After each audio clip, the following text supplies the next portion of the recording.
He was not supposed to win. Not once, not twice, but 4 times, in a stadium built to prove a lie. The year was 1936. The city was Berlin, and the man standing at the starting line did not look like the hero the world had been told to expect. What happened over the next several days would not just rewrite record books. It would quietly dismantle an ideology that had been broadcast to 80,000 people sitting in the stands, waiting for a different kind of story to unfold.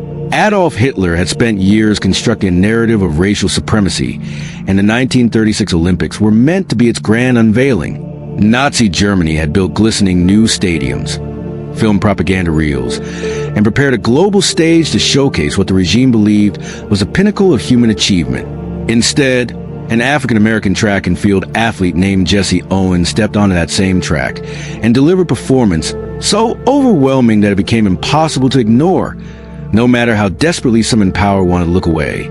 Owens arrived in Berlin, already a record-breaking sprinter, but few outside the world of American athletics fully grasped what he was capable of.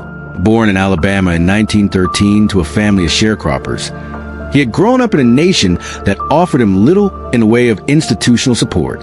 His family later moved to Cleveland, Ohio, part of the Great Migration that saw millions of Black Americans relocate in search of opportunity and safety from the Jim Crow South. It was there, running through the streets and later training at Ohio State University, that his talent began to reveal itself in ways that stunned coaches and competitors alike. By the time he reached the 1935 Big Ten championships, Owens had already produced what many historians consider one of the greatest single afternoons in the history of sport, breaking 3 world records and tying a 4th within roughly 45 minutes, all while nursing a back injury. That single day, sometimes referred to as the greatest 45 minutes in sport history, foreshadowed what he would bring to Berlin the following year. Yet nothing could have fully prepared the world for what was about to happen on a global stage engineered specifically to prove the opposite outcome. When the games began, Nazi officials had positioned the Olympics as a demonstration of Aryan physical dominance. Documentary filmmaker Leni Riefenstahl had been commissioned to capture the event, and much of the surrounding pageantry was designed to reinforce an image of German strength and racial hierarchy. Against this backdrop, Owens competed in 4 events: the 100 meters, the 200 meters, the long jump, and the 4x100 meter relay. He won gold in all 4, a feat that would stand unmatched by any American track and field athlete for nearly half a century. His long jump victory carries a story that has taken on a life of its own over the decades. According to widely reported accounts, Owens struggled in the early rounds of qualification, having fouled on his first 2 attempts. It was German long jumper Luz Long who reportedly gave him advice on adjusting his takeoff Mark II.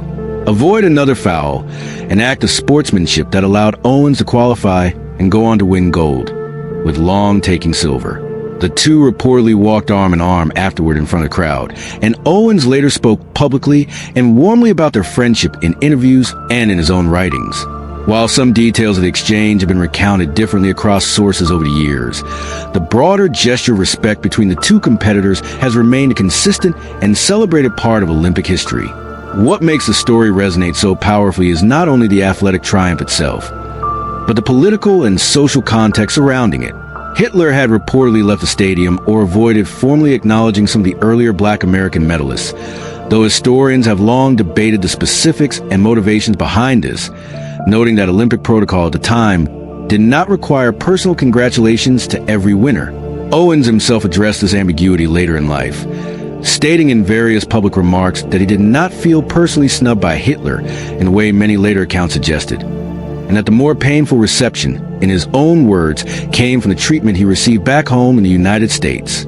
This nuance is often lost in retellings, yet adds a layer of complexity that deepens rather than diminishes the story's significance. Upon his return to America, Owens was celebrated with a ticker tape parade in New York City, yet he still faced the same segregation and discrimination that defined life for Black Americans at the time. He was not permitted to stay in certain hotels, was excluded from an official White House invitation extended by the Roosevelt administration during that period, and struggled financially in the years that followed, at times taking on exhibition races against horses and cars simply to earn income. It is a sobering reminder that Olympic glory did not erase the deeply entrenched racial barriers of the era, and that heroism on the track did not automatically translate into equality off of it. Jeremy Schaap, a respected sports journalist and author, chronicled this story in detail in his book Triumph, the untold story of Jesse Owens and Hitler's Olympics, offering one of the most thorough public accounts of the events surrounding the 1936 Games. Historians and biographers since have continued to explore the layered meaning of Owens' victories, some emphasizing the symbolic blow it dealt to Nazi propaganda, others focusing on the personal cost Owens paid navigating fame within a segregated society. Both interpretations are supported by historical record, and together they paint a fuller picture than either perspective alone. The significance of what unfolded in Berlin extended far beyond the results printed in newspapers the following morning. It became a moment that athletes and historians alike would return for generations, not because it definitively humiliated a regime that would soon plunge the world into war, but because it offered a glimpse of what happens when human excellence refuses to conform to the boundaries others try to impose upon it. Owens did not deliver a speech. He did not need to. His performance spoke in a language that transcended borders, ideologies, and the propaganda machinery built specifically to contradict it.